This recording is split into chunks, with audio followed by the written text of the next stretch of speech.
So, some general tips on helping you lose weight. Number one has to be coffee. For me, it suppresses my appetite and it allows me to fast like all the way up to 3 p.m., 6 p.m.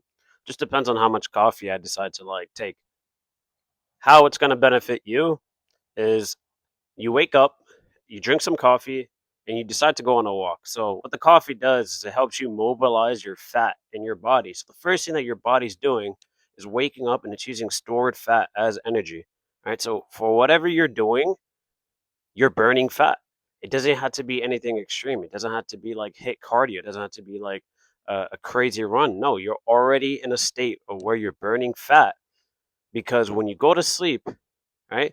You're sleeping for 6, 7, 8 hours, right? The food that you ate yesterday is already digested. It's already done, right? So you wake up, your body wants to eat food. You're probably in that routine where you wake up and you're gonna have some breakfast right away. There's nothing wrong with that. But here's the thing: if you really want to maximize fat loss, wake up, skip the food, and just go about your day. The thing about this is you're just not gonna die, right?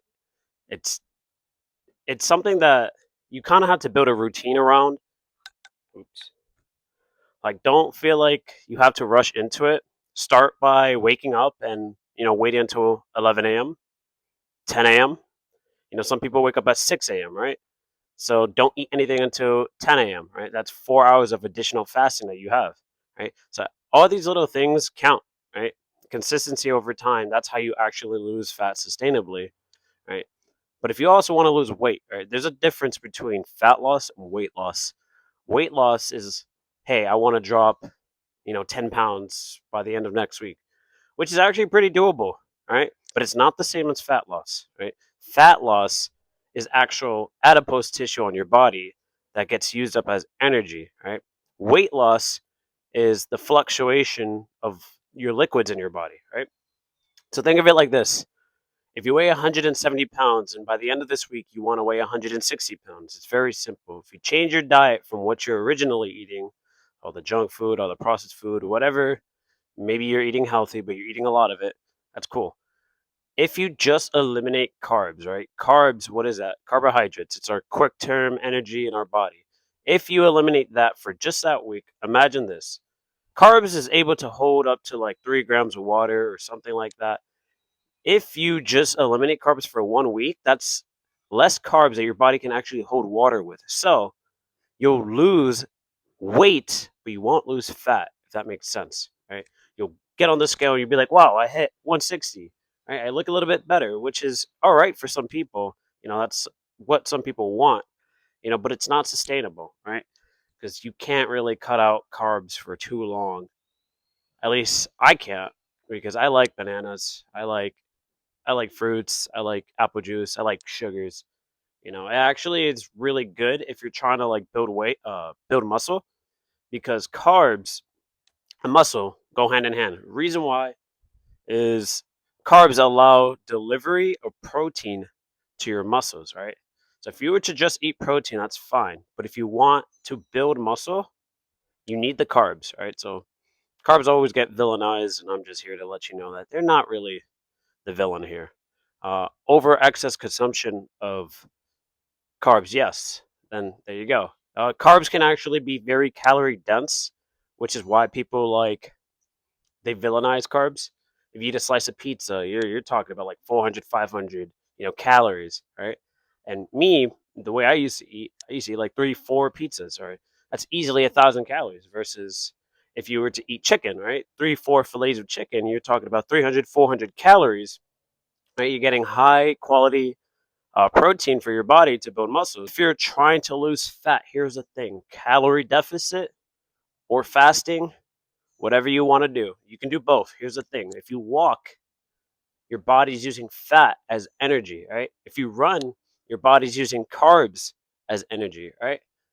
So, if your main goal is actual fat loss, you want to be burning fat. You don't want to be burning your carbs. Well, you do, because if you want to be in a calorie deficit and go to sleep, you'll wake up slimmer, you'll lose a little bit of fat during your sleep. But here, the more effective way to go about this is to actually just continuously use your fat energy to power your walks, right? Don't go running. If you go running, you're going to get tired. You're not going to be able to repeat. Woo! You're not going to be able to repeat the process of burning calories efficiently. Like walking is super efficient. You can do it every single day. Guess what?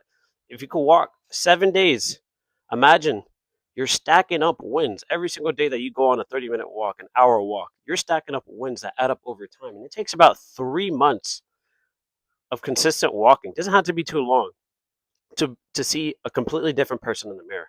I'm telling you, it'll be night and day. You won't really recognize who you are. And the strength, the aerobic capacity gains that you get will be off the charts.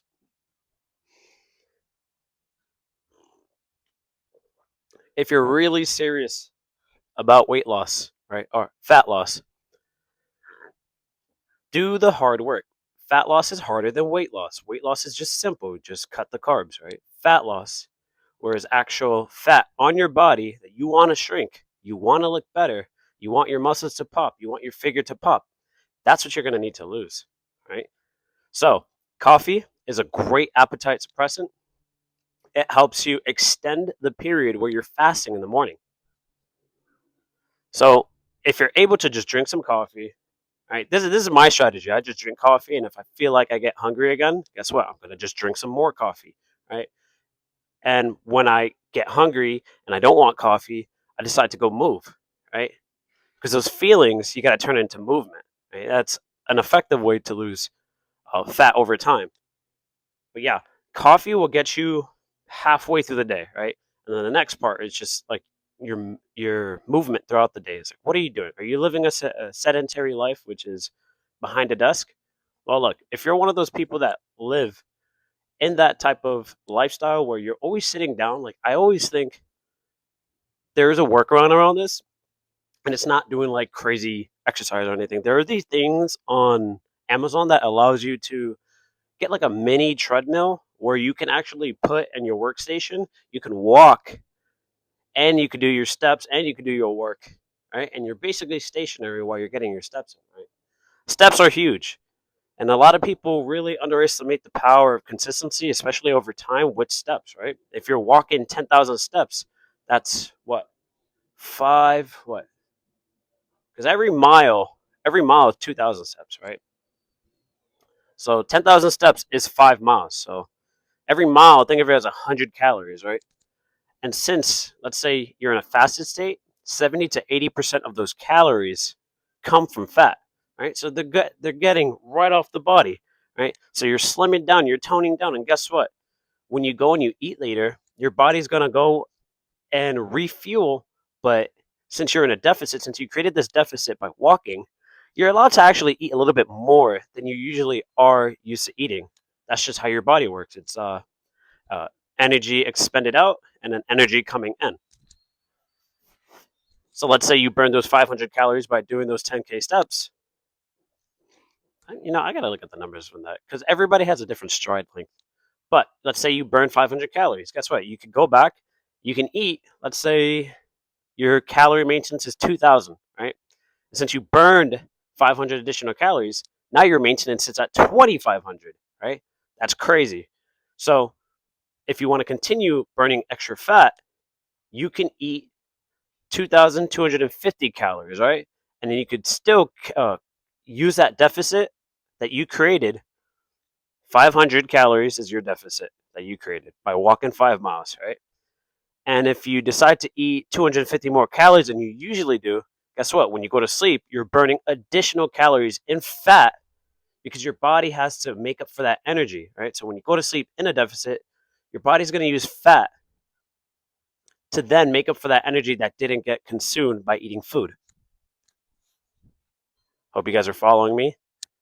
So, coffee, suppressant, walking creates a deficit, also utilizes fat as energy. You're sculpting your body every day. It's something that takes time, right? If you're trying to lose fat, if you're trying to lose weight, cut carbs, right?